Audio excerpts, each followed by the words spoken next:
Dr. Lisa Martinez stared at the blinking red light on her communication console.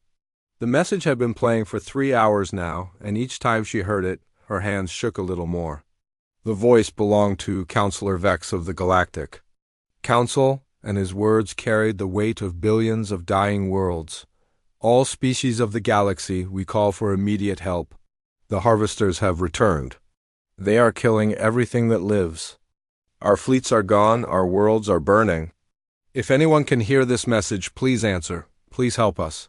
Lisa worked on the research ship UCS Meridian, far from Earth in the outer edge of known space.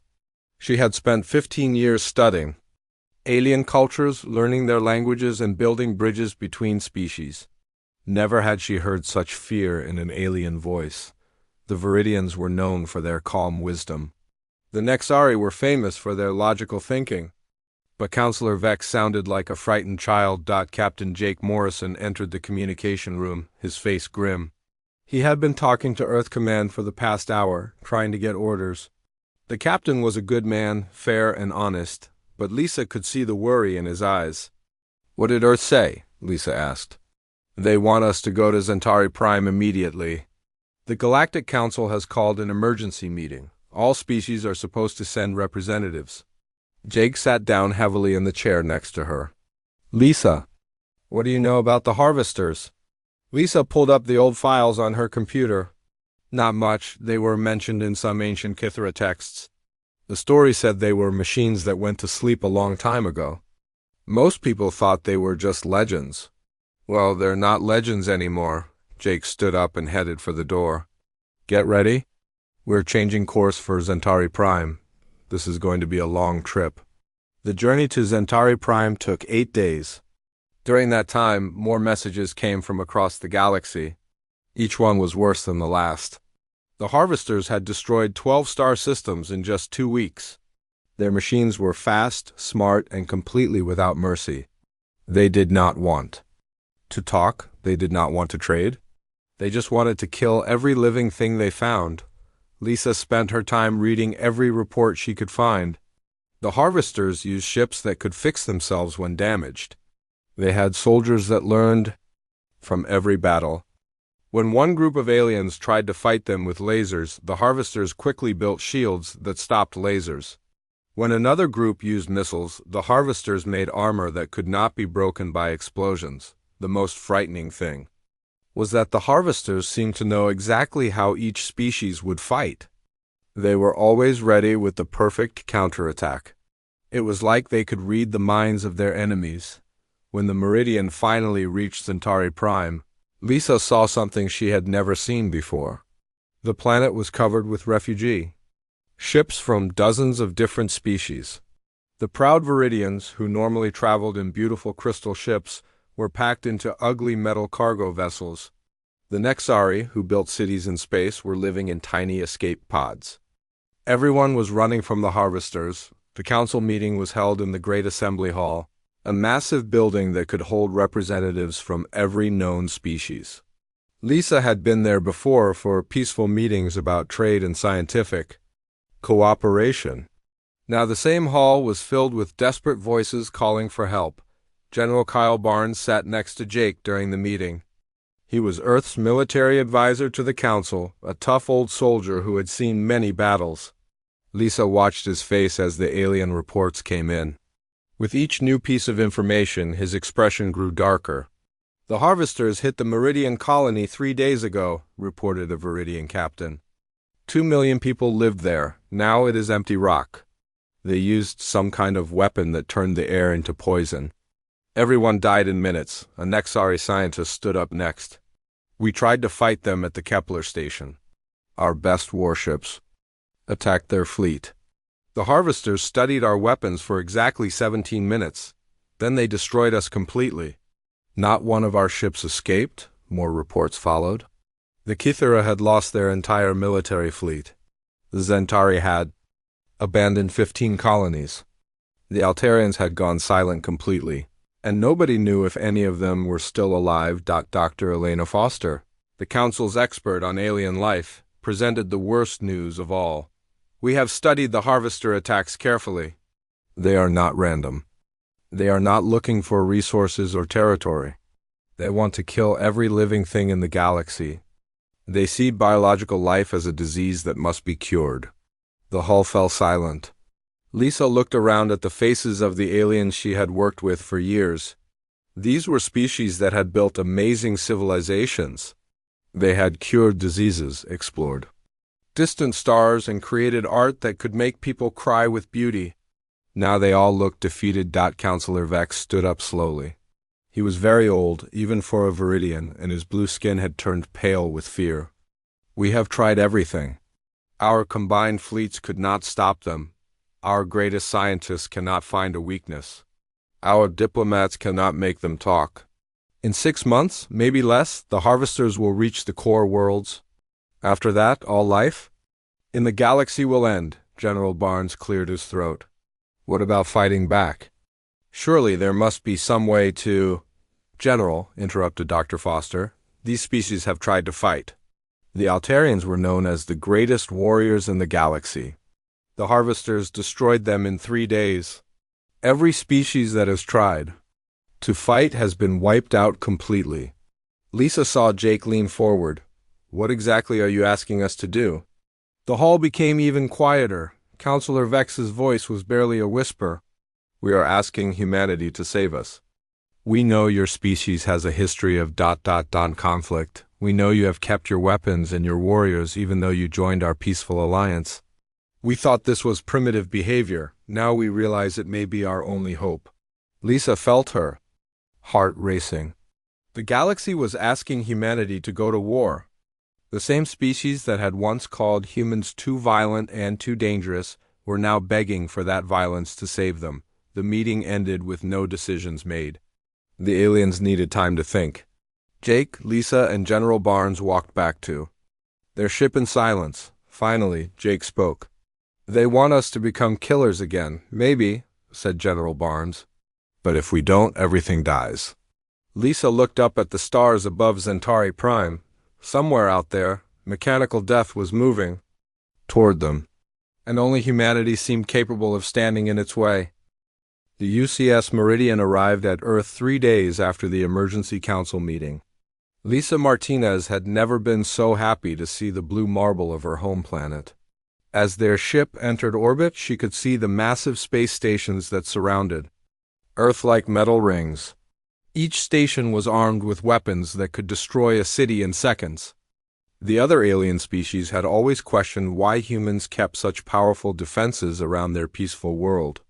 Now Lisa understood why Admiral Peter Collins waited for them at Luna Station, Earth's primary military headquarters. He was a tall man with gray hair and steady eyes that had seen too many battles. When Jake Morrison handed him the official request from the Galactic Council, the Admiral read it twice before speaking. They want us to save the galaxy, he said quietly. The same species that told us we were too violent now want us to be their saviors. General Kyle Barnes nodded grimly. The irony is not lost on me, sir, but the situation is real.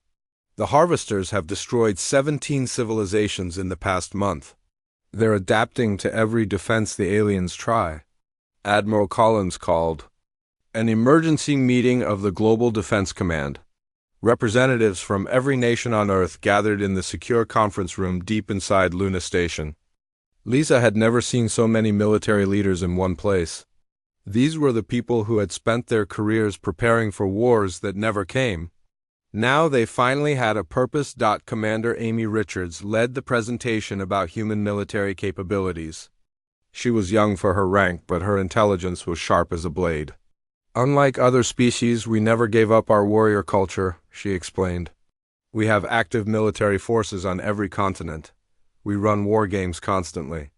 We build weapons that we hope never to use.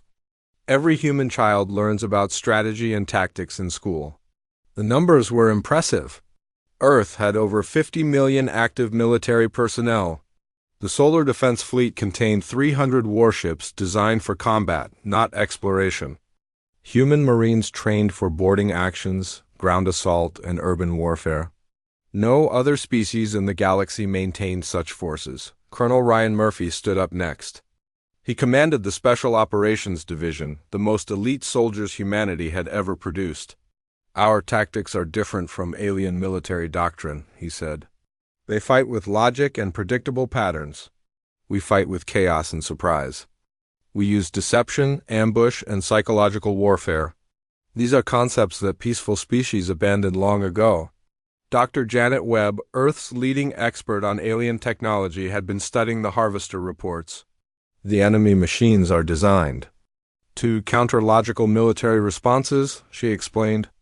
They analyze patterns and create perfect countermeasures. But human warfare has always been about breaking patterns, not following them. Lisa listened to the discussions and felt a chill run down her spine. The humans in this room were talking about war like it was a science. They used words like acceptable losses and strategic objectives with the same calm that alien diplomats used to discuss trade agreements. She realized that while other species had evolved beyond their violent nature, humans had simply learned to control it. President Maria Santos joined the meeting by video link from Earth. She was a small woman with kind eyes, but when she spoke, her voice carried absolute authority. I've been in contact with the leaders of every major nation. We are prepared to mobilize our entire military if necessary. But I need to know something first. Can we actually win this war? The room fell. Silent. Finally, Admiral Collins spoke.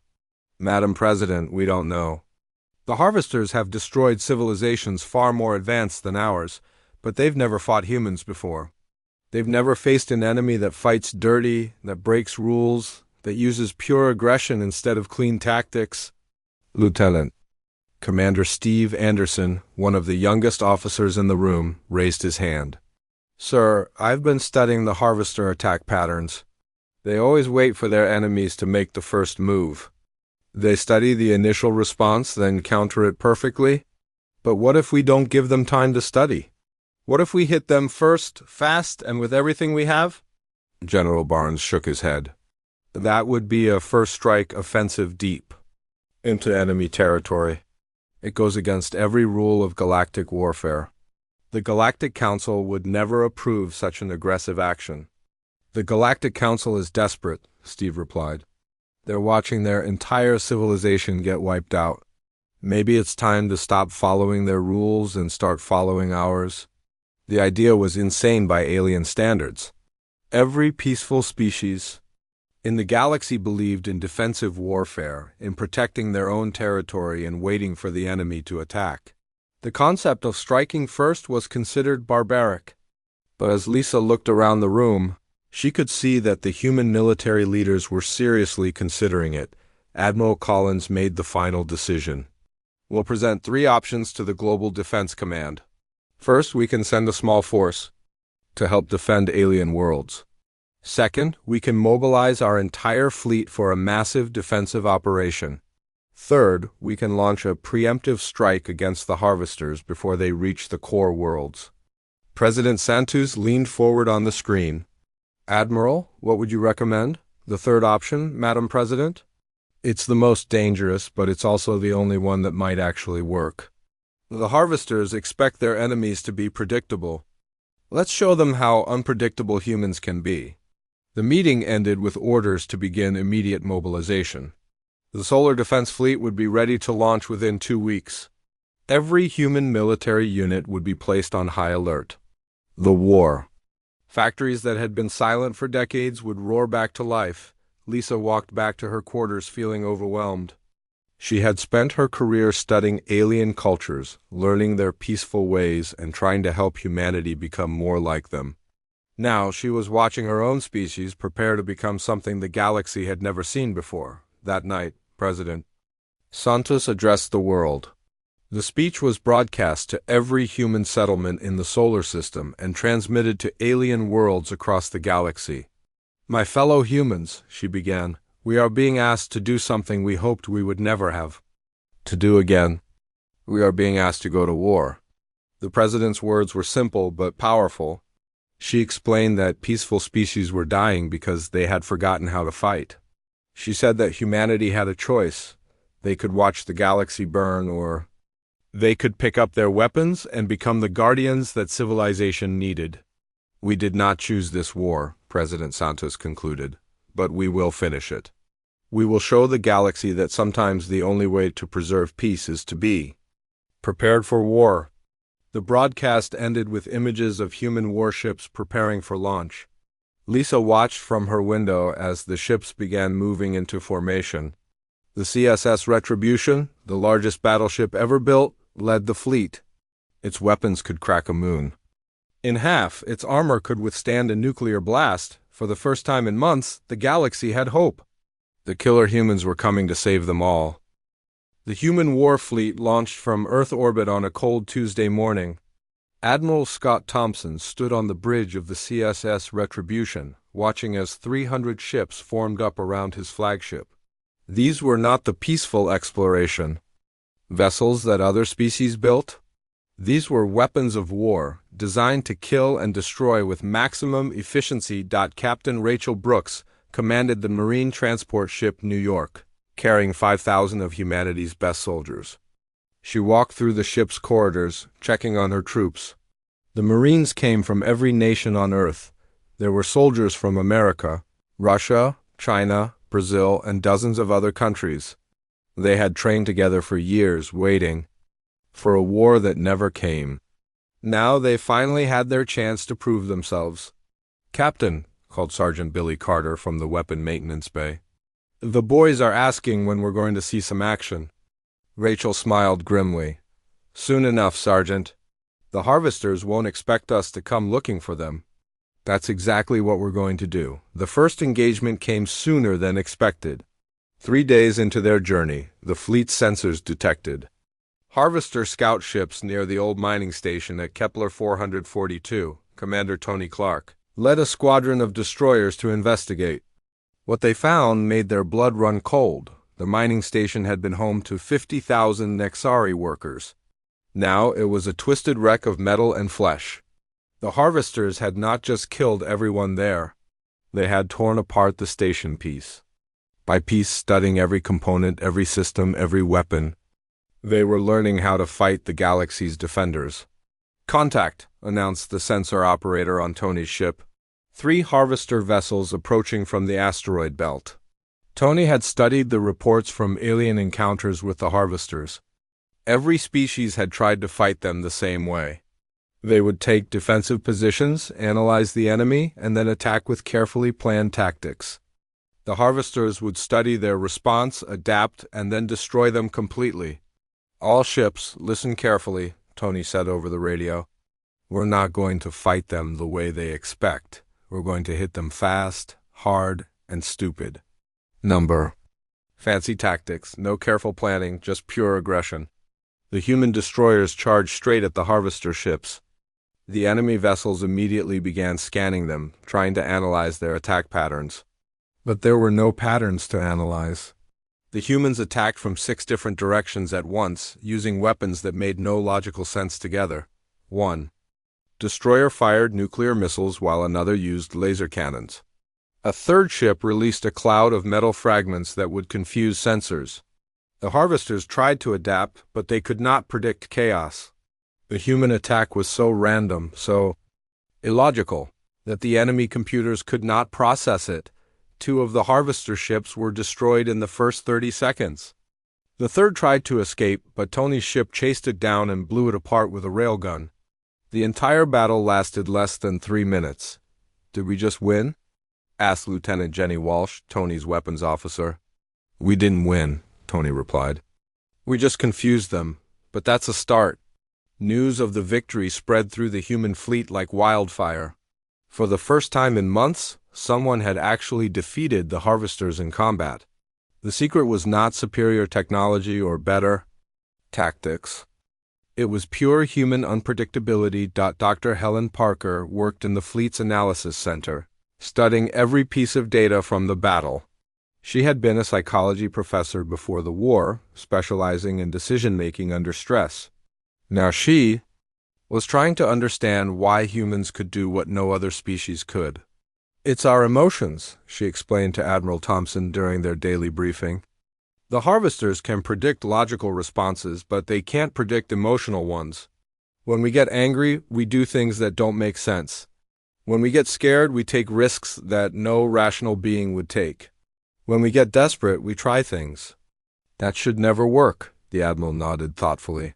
So our greatest weakness is actually our greatest strength. Exactly, other species evolve beyond their emotions. They make decisions based on logic and careful analysis. But emotions are what make us unpredictable. They make us dangerous. The human fleet continued its advance into harvester territory. Every encounter was different. Sometimes the humans would attack with overwhelming force. Other times they would use hit-and-run tactics. Once, Captain Brooks actually ordered her Marines to ram their transport ship into a harvester vessel and board it by force. The boarding action was insane by galactic standards. Marines in powered armor smashed through the hull of an enemy ship and fought hand-to-hand with mechanical soldiers. The harvesters had never encountered anything like it.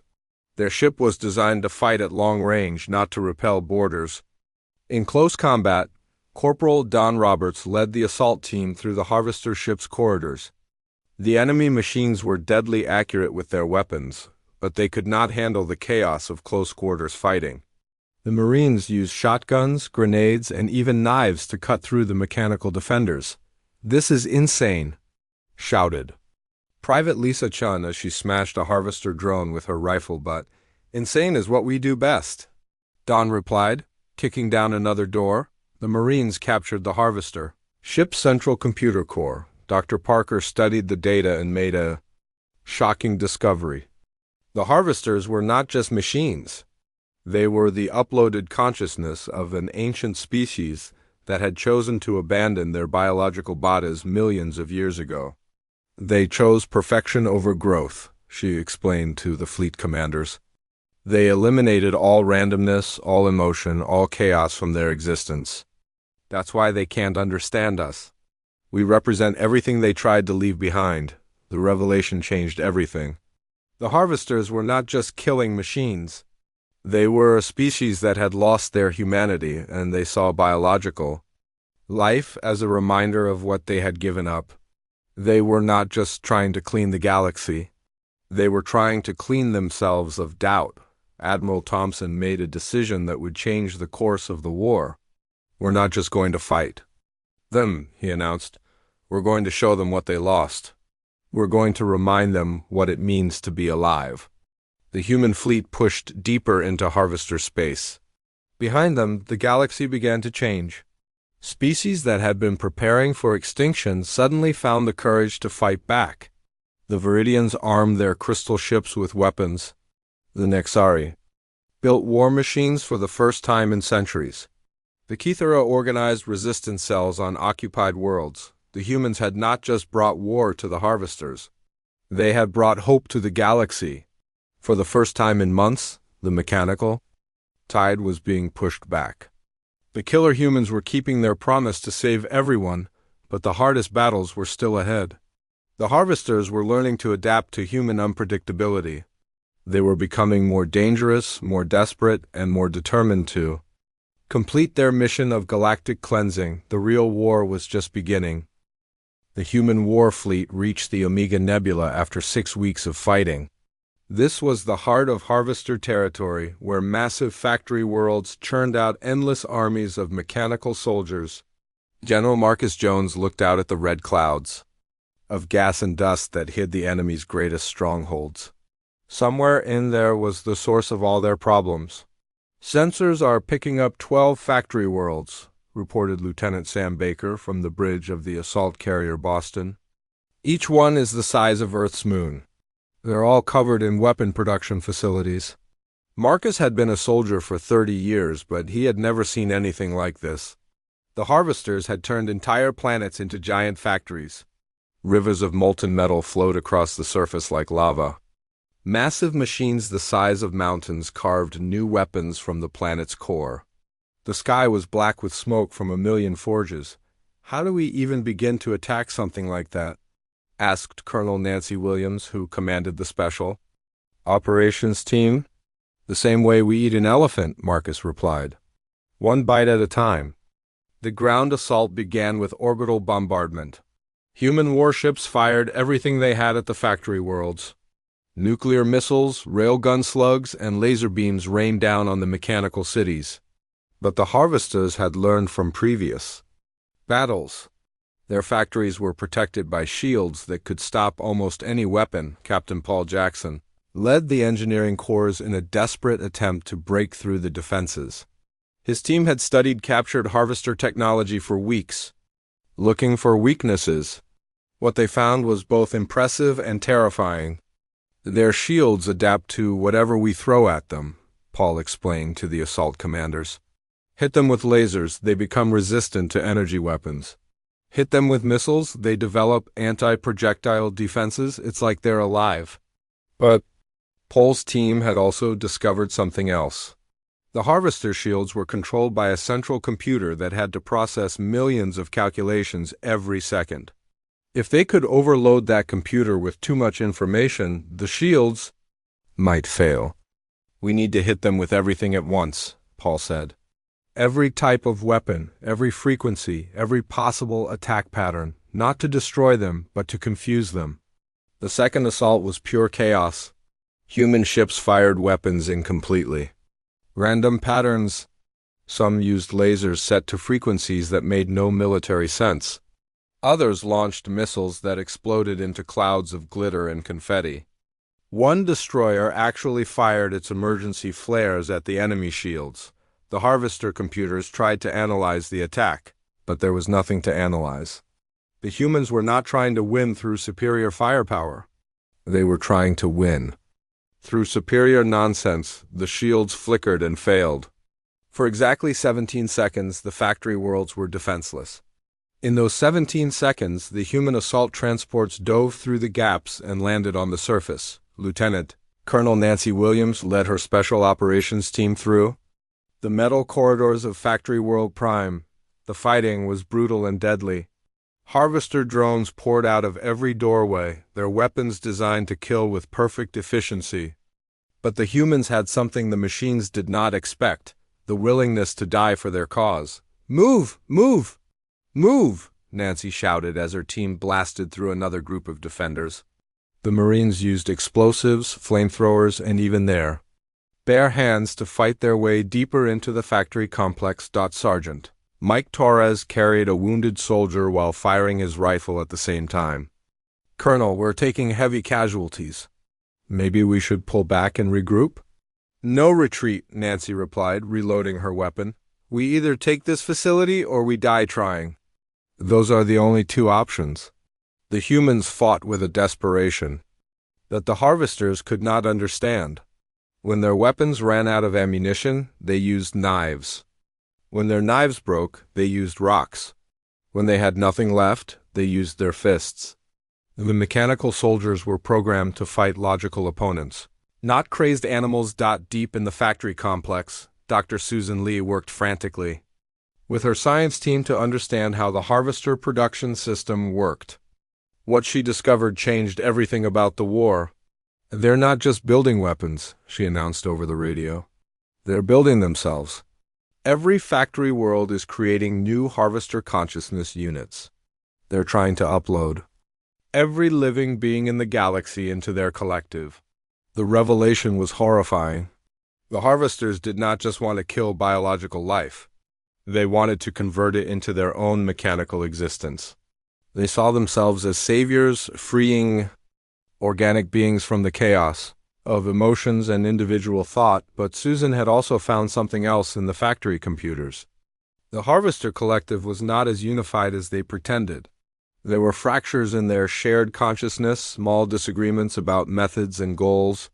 Some units had begun to question whether their mission was truly necessary. "I can introduce a virus into their network," Susan explained to Admiral Thompson over the secure channel. "Not a computer virus, but a philosophical one. The concept of doubt. If I can make them question their mission, their entire collective might start to fall apart." The idea was risky. If it failed, the harvesters would adapt and become even more dangerous. But if it worked, It could end the war without destroying every factory world in the galaxy. Admiral Thompson made the decision. Do it. Upload your doubt virus into their network. Susan connected her portable computer to the main Harvester data core. The virus was simple but powerful. It was a collection of human thoughts, emotions, and questions. What if we are wrong? What if there is value in chaos? What if biological life has something we lost? The virus spread through the Harvester network like wildfire. For the first time in millions of years, the mechanical collective experienced doubt. Some units began to question their orders. Others started to remember what they had been before they became machines. The effect was immediate and dramatic. Factory production slowed as different units argued about priorities. Some Harvester ships stopped attacking human vessels and began talking to each other instead. The perfect unity of the collective was breaking down, but the Prime Harvester, the original consciousness that had started the Great Cleansing, was not ready to give up. It began to purge the doubting units from the network, trying to restore perfect order to the collective. The civil war within the Harvester network gave the humans their chance. While the machines fought among themselves, the human fleet pushed deeper into enemy territory.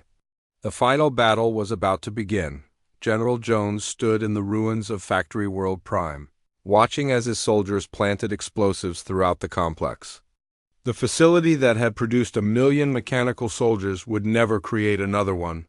This is just the beginning, he told his officers.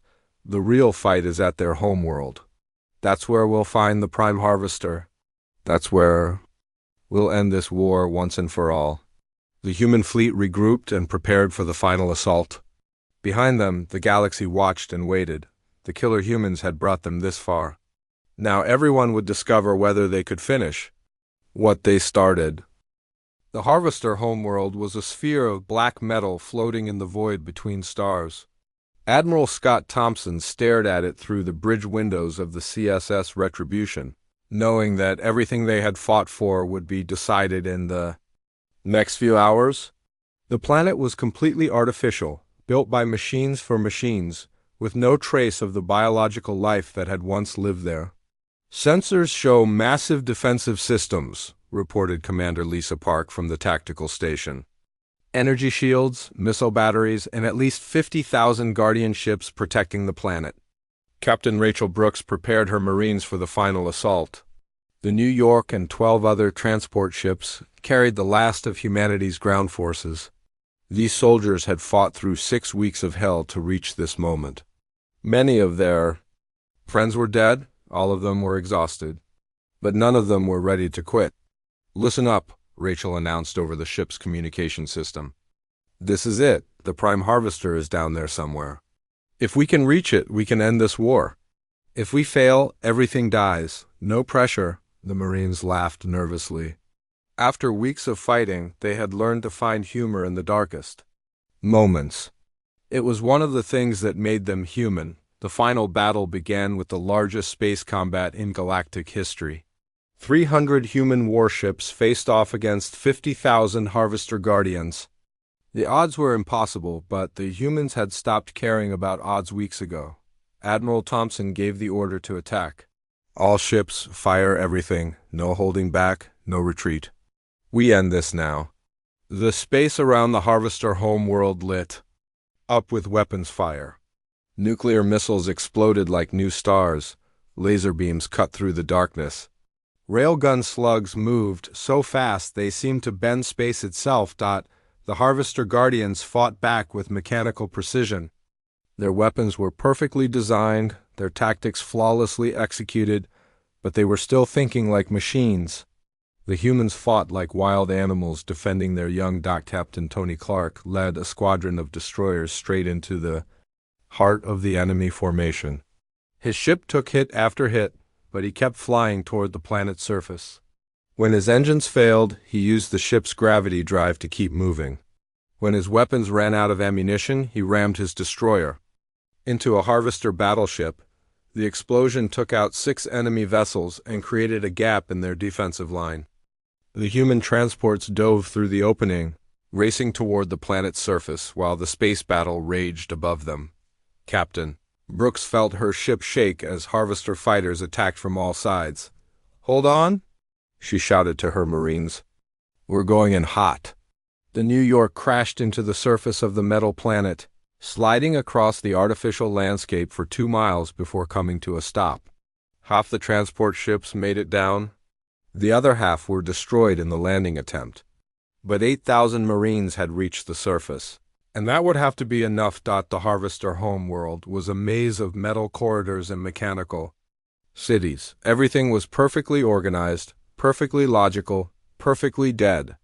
The Marines fought their way through automated defenses and guardian robots, following the signal from Dr. Susan Lee's scanner toward the planetary core.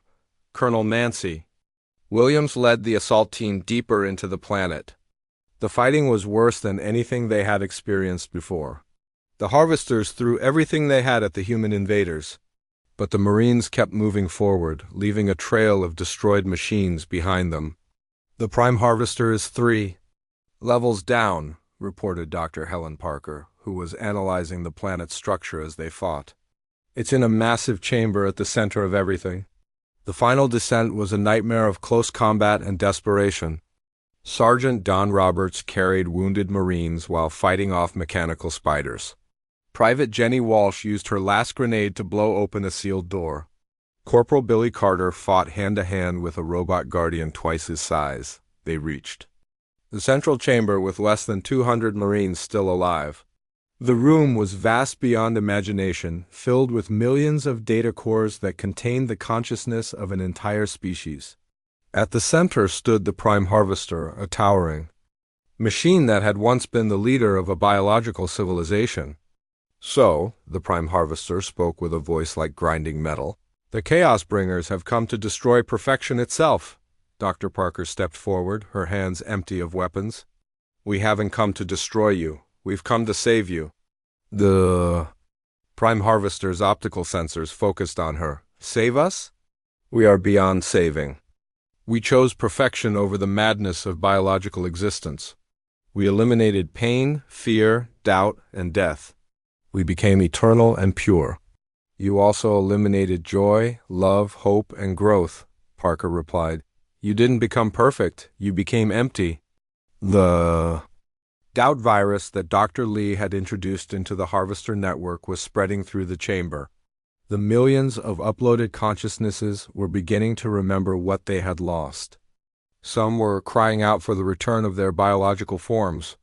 Others were demanding to know why they had given up their emotions. "Look around you," Parker continued. "Your people are starting to remember. They're questioning your decision. They want to feel alive again." The Prime Harvester's form began to change, flickering between machine and the ghost of biological memory. We eliminated chaos to save ourselves from suffering. But without suffering, there can be no joy.